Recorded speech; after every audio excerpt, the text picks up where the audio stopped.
Hello everyone, welcome back to your channel. आज की video में हम वेक्टर के कुछ चीज डिस्कस पहले की वीडियो में कर चुके हैं, उसका ही नेक्स्ट पार्ट आज लेके आ गए हैं। ये हमारा एक नया सीरीज चल रहा है जहां पर हम नीट के सारे चैप्टर्स डिस्कस करेंगे। नीट फिजिक्स का जो पूरा सिलेबस है वो हम डिस्कस करेंगे। फर्स्ट हम स्टार्ट कर चुके हैं फ्रॉम वेक्टर। वेक्टर का जो फर्स्ट पार्ट है वो हम डिस्कस कर चुके हैं। वहां पर representation of vector, vector scalar का डिफरेंस, फिर एडिशन ऑफ वेक्टर डिस्कस कर चुके हैं। उसका जो नेक्स्ट पार्ट है अब हम स्टार्ट करने वाले हैं। अगर आप इस चैनल पे न्यू हैं then please like, share and subscribe this channel to get more videos like this. तो स्टार्ट करते हैं आज का वीडियो। लास्ट टॉपिक हमारा था कि वेक्टर का रिजल्टेंट का फॉर्मूला। हम लास्ट टॉपिक डिस्कस कर चुके थे वहां पर। तो रिजल्टेंट का फॉर्मूला क्या था? Suppose this is A vector and this is B vector and angle between these two vector is theta. तो इसका जो रिजल्टेंट होगा, अगर ये पैरेललोग्राम हम कंप्लीट करेंगे तो this one will be the resultant of A and B vector. और ये रिजल्टेंट का फॉर्मूला था, रिजल्टेंट वेक्टर का मैग्नीट्यूड का फॉर्मूला था root over A square plus B square plus 2ab cos theta, where A is the magnitude of A vector, B is the magnitude of B vector and theta is the angle between A and two vector। और दो vector के बीच angle अगर हमें पता करना है तो दो वेक्टर को टेल टू टेल कनेक्ट करना है। ये सारी चीज हम डिटेल में डिस्कस कर चुके हैं लास्ट वीडियो में। ओके, सो अब कुछ स्पेशल केसेस देखेंगे।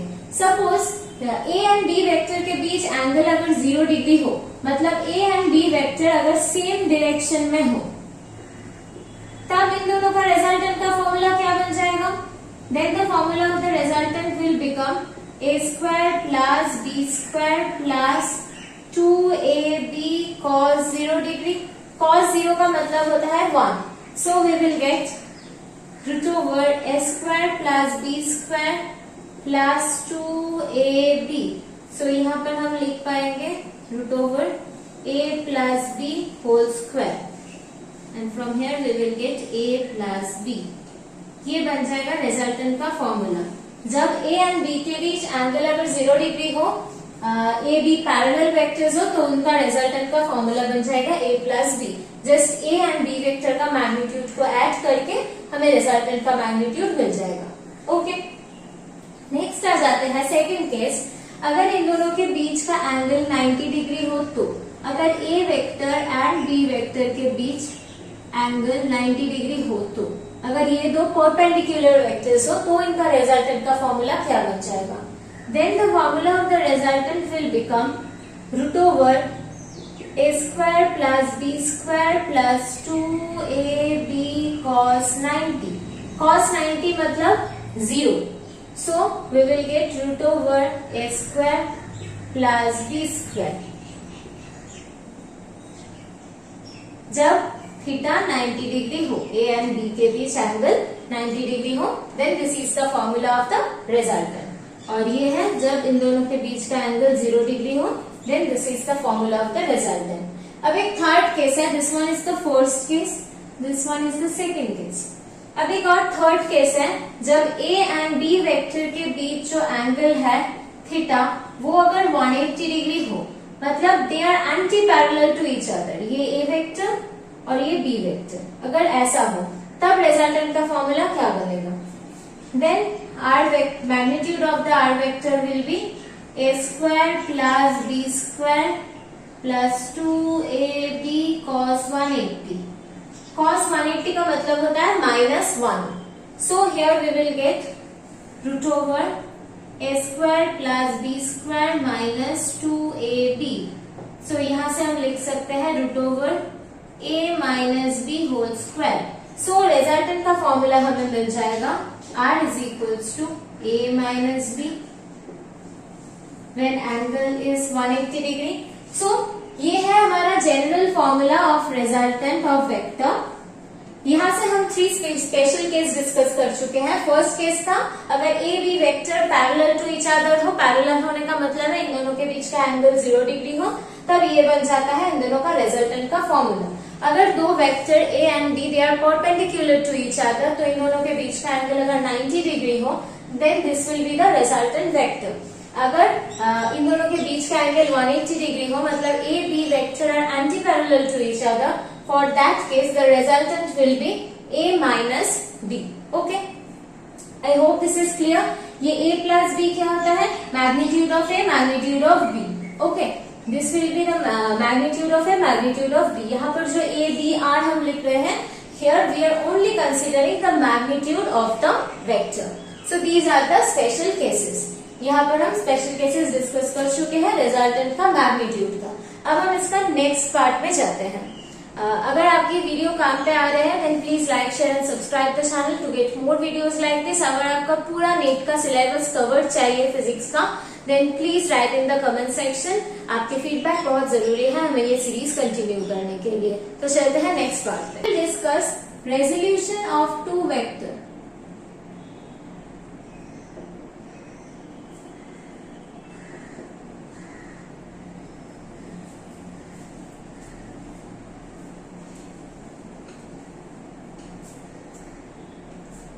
Now we will discuss the resolution of vectors. Okay. Suppose पहले हम 2D केस डिस्कस कर लेते हैं, फिर 3D में जाएंगे. Suppose this is a vector A vector. इस वेक्टर को हम 2 कंपोनेंट्स में डिवाइड कर सकते हैं, x component and y component. This is the x component and this is the y component. Okay. अगर ये एंगल थीटा है तो इस x कंपोनेंट को हम लिख सकते हैं a cos theta. a vector का जो थीटा का एडजेसेंट कंपोनेंट होगा वो cos कंपोनेंट होगा, और थीटा का दूर का जो कंपोनेंट होगा that will be the sine component. Okay, so यहाँ पर हम लिख सकते हैं कि ax square plus ay square. अगर इसको हम ऐसे कैलकुलेट करेंगे तो क्या मिलेगा? a cos theta square plus a sin theta square. Okay, so we will get a square cos square theta plus a square sin square theta. a square common लेंगे तो cos square theta plus sin square theta that will be equals to 1. So we will get a square. तो यहाँ से हम जो formula आ रहा है उसको लिख सकते हैं कि magnitude of the a vector is equals to root over ax square plus ay का स्क्वायर. राइट, 2D केस में ऐसे हम निकाल सकते हैं. ओके, तो अगर कोई वेक्टर हमें ऐसे गिवन हो, suppose a vector is given when ax i cap plus ay j cap. हम ऑलरेडी प्रीवियस वीडियो में डिस्कस कर चुके हैं कि i कैप और j कैप क्या होता है. i cap is the unit vector along x axis, positive x axis, and j cap is the unit vector along positive y axis. Okay, so ये 2D वेक्टर है. ये x component of x a vector I cap, y component of a vector j cap. Okay, ये vector देके अगर तुम्हें बोले कि इसका मैग्नीट्यूड निकालो तो हम कैसे निकालेंगे इसका magnitude? The magnitude of the a vector is equals to root over ax square plus ay square. Okay, is that clear? तो अब आ जाते हैं 3D में. 3D अगर ये तो एक 2 डायमेंशनल वेक्टर था, अगर 3 डायमेंशनल वेक्टर होता तो हम कैसे इसको कैलकुलेट करते? Suppose this is the a vector और ये एक 3 डायमेंशनल वेक्टर है. इसका मतलब x axis, y axis and this is the z axis. ये जो a वेक्टर है ये x एक्सिस के साथ अल्फा एंगल कर रहा है, ये y एक्सिस के साथ बीटा एंगल कर रहा है, और ये वाला z एक्सिस के साथ गामा एंगल कर रहा है. Okay, angle between a vector and x axis is alpha, angle between a vector and y axis is beta, and angle between a vector and z axis is gamma. तो यहाँ पर हम लिख सकते हैं the x component of the vector is a cos alpha, the y component of the vector is a cos beta, the z component of the vector is a cos gamma. Okay, तो यहाँ से अगर हमें a vector का magnitude लिखने के लिए बोले, मतलब ये कंप्लीट वेक्टर क्या बन जाता है? ax i cap plus ay j cap plus az k cap. यहाँ से हमें अगर a वेक्टर का मैग्नीट्यूड निकालने के लिए बोले then we can write the magnitude of the a vector is root over ax square plus ay square plus az square. Okay, so अगर एक 2 डायमेंशनल वेक्टर हो तो उसका मैग्नीट्यूड ऐसे निकालते हैं, अगर एक 3 डायमेंशनल वेक्टर हो तो उसका मैग्नीट्यूड हम ऐसे निकालते हैं। I hope this calculations are very much clear to you. जब ये सारी चीज आप कॉपी में नोट कर रहे हो तो बहुत क्लियरली ये नोट करना कि what is theta, what is alpha, what is beta, what is gamma. ये केस में A vector and X axis के बीच एंगल था थीटा। ओके, और इस केस में A vector and X axis के बीच एंगल था alpha, A vector and Y axis के बीच एंगल था beta, A vector and Z axis के बीच एंगल था gamma. Okay, so A vector के साथ जो एक्स एक्सिस है इन दोनों के बीच एंगल था अल्फा, इसलिए ये कॉस कंपोनेंट बन गया अल्फा लिख के। और ये जो ए वेक्टर और वाई एक्सिस है, ए वेक्टर और वाई एक्सिस के बीच जो एंगल है वो है बीटा, तो जो Y component of the A vector वो बन गया ए कॉस बीटा। ओके, यहाँ पर भी सेम रूल फॉलोड था, वेक्टर के साथ जो एडजेसेंट एंगल का जो कंपोनेंट होता है वो कॉस कंपोनेंट होता है। यहाँ पर हम अल्फा बीटा गामा सारे एडजेसेंट एंगल से लिए हैं with x and y z axis, so ये सारे ही कॉस बने हैं। I hope this is clear to you. Okay, suppose मैं एक और केस दिखा देती हूँ ताकि आपके पास ये क्लियर हो जाए।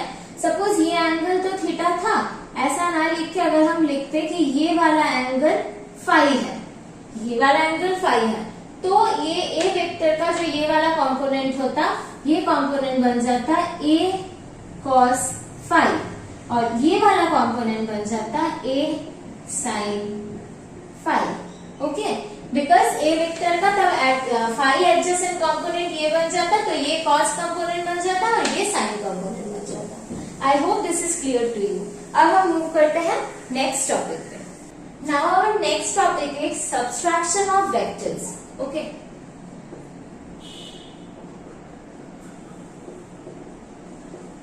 वेक्टर का सब्सट्रैक्शन कैसे करें। सपोज दो वेक्टर हैं, one is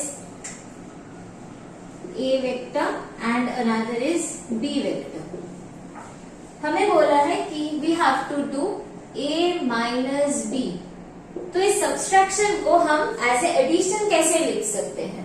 we can write a vector plus of minus B vector, मतलब a vector and minus B vector को अगर हम ऐड करें तो ही बन जाएगा a minus b. So a minus b करने का मतलब होता है we have to add a vector and minus B vector. यहाँ पर बी वेक्टर ऑलरेडी ड्रॉ किया हुआ है, लेकिन अभी हमें ऐड करना है ए वेक्टर और माइनस बी वेक्टर को। सो बी वेक्टर अगर इस डायरेक्शन में है तो minus B vector exactly opposite direction में होगा, मैग्नीट्यूड सेम होगा, डायरेक्शन एग्जैक्टली ऑपोजिट होगा। So this should be minus B vector. Okay, अब हमें a माइनस बी को ऐड करना है, a को और माइनस बी को ऐड करना है। ये a वेक्टर है, ये माइनस बी वेक्टर है, इन दोनों का रिजल्टेंट निकालेंगे तभी हमें a माइनस बी मिल जाएगा। a b का रिजल्टेंट होता है a प्लस बी, ये ऑलरेडी हमें पता है। ये अगर हम पैरेललोग्राम ड्रॉ करें तो हमें ये जो वेक्टर मिलेगा ये मिलेगा a plus b vector, but a और माइनस बी का जो रिजल्टेंट होगा वो होगा a minus B vector, right. So इस पैरेललोग्राम को हम कंप्लीट कर रहे हैं and this vector is known as a minus B vector, right. This is a minus B vector. So vector subtraction को हम एडिशन के तरह कर सकते हैं। नॉर्मल एडिशन का हमें क्या फॉर्मूला मिलता है, जो ये नॉर्मल रिजल्टेंट वेक्टर निकला है, इसका एडिशन का हमें जो फॉर्मूला पता है वो है root over A square plus B square plus 2ab cos theta. Theta is the angle between A and B vector, right. तो अगर हम a और माइनस बी वेक्टर का रिजल्टेंट निकाले, a और माइनस बी वेक्टर का रिजल्टेंट निकाले, तब जो एंगल बिटवीन लेना है, कौन दो वेक्टर के बीच हमें एंगल लेना है। जब a और b वेक्टर का रिजल्टेंट निकाल रहे थे तब a एंड b के बीच जो एंगल है वो ले रहे थे, तो अभी हम a एंड माइनस b का रिजल्टेंट निकाल रहे हैं, तो a एंड माइनस b के बीच का जो एंगल है वो लेना है। सो यहाँ पर हम देख रहे हैं ये पूरा एंगल है 180 डिग्री, और ये वाला है theta. So this rest angle will be 180 minus theta, right. This will be 180 minus theta. So A and minus B vector के बीच एंगल है 180 माइनस थीटा. और ए वेक्टर का जो मैग्नीट्यूड है वो तो सेम ही है, बी वेक्टर का मैग्नीट्यूड और माइनस बी वेक्टर का मैग्नीट्यूड सेम है, सिर्फ डायरेक्शन ऑपोजिट है, राइट. सो जब हम ये वाला रिजल्टेंट निकाल रहे हैं, इसको R1 लिख रहे हैं और इसको R2. ओके. जब हम a माइनस बी का रिजल्टेंट निकाल रहे हैं, a माइनस बी वेक्टर का रिजल्टेंट निकाल रहे हैं R2, तो फॉर्मूला क्या बच जाएगा? a का मैग्नीट्यूड अभी भी सेम है, so we will write here a square plus b vector का जो मैग्नीट्यूड है और माइनस b का मैग्नीट्यूड है, both are same, only the direction is opposite. So b vector का मैग्नीट्यूड भी अनचेंज्ड है, so we will write b square two a vector का मैग्नीट्यूड माइनस b वेक्टर का मैग्नीट्यूड भी b है, cos ये थीटा का जगह पर हम क्या लिखेंगे? Angle between. पहले ये थीटा लिखे थे because that was the angle between a and b vector. अब हम थीटा के जगह ऐसे एक एंगल लिखेंगे जो एंगल होगा a and minus b vector का. a and minus b vector के बीच का एंगल है 180 minus theta. So here we will write 180 minus theta. 180 minus theta का वैल्यू होता है cos 180 minus theta is equals to minus cos theta. Okay. So यहाँ पर हम लिखेंगे कि root over a square plus B square minus 2ab cos theta. So a b का अगर हम सब्सट्रैक्शन कर रहे हैं, a एंड b वेक्टर का अगर हम सब्सट्रैक्शन कर रहे हैं, तो सब्सट्रैक्ट करने के बाद जो वेक्टर मिलेगा उसका मैग्नीट्यूड होगा ये. This is the magnitude of a minus b vector. Okay. और a प्लस b वेक्टर का मैग्नीट्यूड ऑलरेडी हम डिस्कस कर चुके हैं, that is equals to root over a square plus b square minus 2ab plus 2ab cos theta. ये होता है a plus b का और ये होता है a माइनस b का. सो सब्सट्रैक्शन ऑफ वेक्टर हम डिस्कस कर चुके हैं. अगर हमें वेक्टर एडिशन पता है तो सब्सट्रैक्शन भी उसी तरह से कर सकते हैं. सिर्फ हम एडिशन में a एंड b वेक्टर के बीच का एंगल ले रहे थे, सब्सट्रैक्शन में हम a माइनस b को a plus of minus b करके लिख रहे हैं, तो हमें a vector and minus b vector के अंदर जो एंगल है वो लेना है, and that is 180 minus theta. I hope ये सब्सट्रैक्शन आपके क्लास क्लियर है. अब हम चलते हैं हमारा नेक्स्ट टॉपिक पे. तो वेक्टर इस फॉर्म में गिवन है, that is a vector is equals to ax I cap plus ay j cap plus az k cap, and b vector is equals to bx I cap plus by j cap plus bz k cap. Here ax is the x component of the a vector and bx is the x component of b vector. ay a vector का y component है, by b vector का y component है, az a vector का z component है, bz b vector का z component है, I cap है x direction के अलॉन्ग, x एक्सिस के along unit vector, j cap है y एक्सिस के along unit vector positive y axis के अलॉन्ग, एंड k कैप है पॉजिटिव z एक्सिस के अलॉन्ग यूनिट वेक्टर. ओके. अब हमें अगर a प्लस b करना है, a वेक्टर और b वेक्टर को ऐड करना है, तो हम क्या करेंगे? दोनों का जो x कंपोनेंट है ये दो को ऐड करेंगे, ax plus bx I cap, plus दोनों का जो y कंपोनेंट है इनको ऐड करेंगे, ay plus by j cap, plus दोनों का जो z कंपोनेंट है इनको ऐड करेंगे, that is az plus bz k cap. Okay. Similarly अगर हमें a माइनस b करने के लिए बोले, a माइनस b, तो दोनों का जो x कंपोनेंट है उसको सब्सट्रैक्ट करेंगे, ax minus bx I cap plus ay minus by j cap plus az minus bz k cap. और अगर ऐसे बोले कि हमें b vector plus a vector करना है, तो हम करेंगे bx plus ax I cap plus B Y plus A Y J cap plus B Z plus A Z K cap. और अगर हमें B vector minus A vector करना है, so we will do b x minus a x i cap plus B y minus a Y J cap plus B z minus a Z k. I hope कैसे हम ये calculate कर रहे हैं, this all are clear to you. Next हम discuss करेंगे what is position vector and displacement. Okay, तो हम नेक्स्ट पार्ट में चलते हैं। Suppose this is the X axis and this is the Y axis and this is the Z axis. ये एक point है पी पॉइंट, ये ओरिजिन है ओ। ये पी पॉइंट का कोऑर्डिनेट है एक्स वाई जेड। ओके, ये पी पॉइंट का कोऑर्डिनेट है।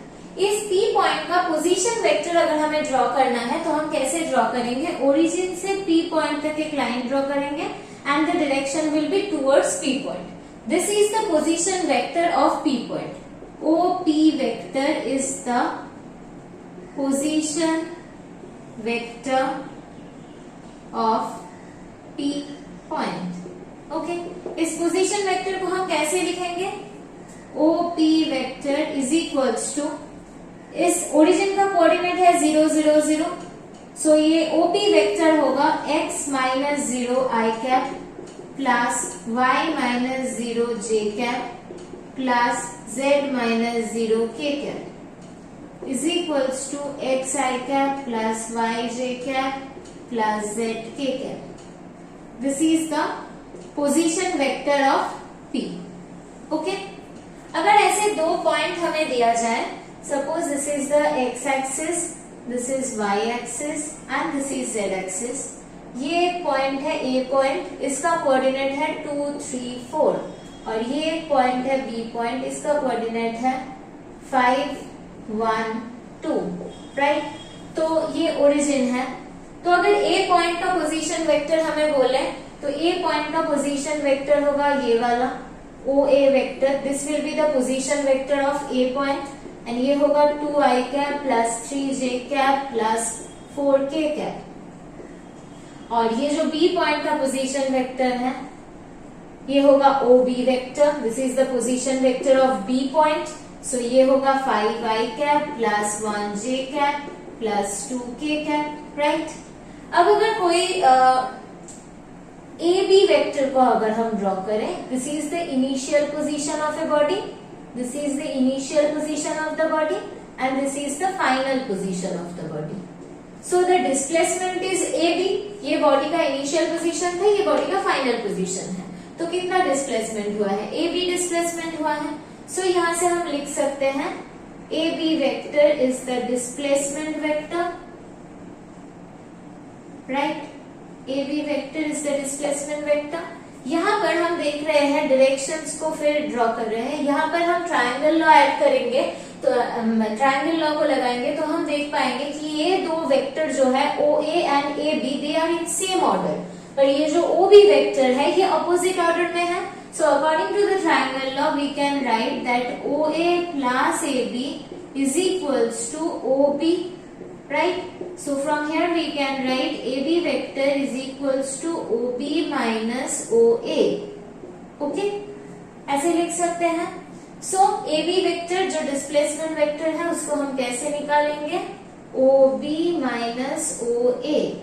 OB vector already हम लिख चुके हैं, ये OA vector है।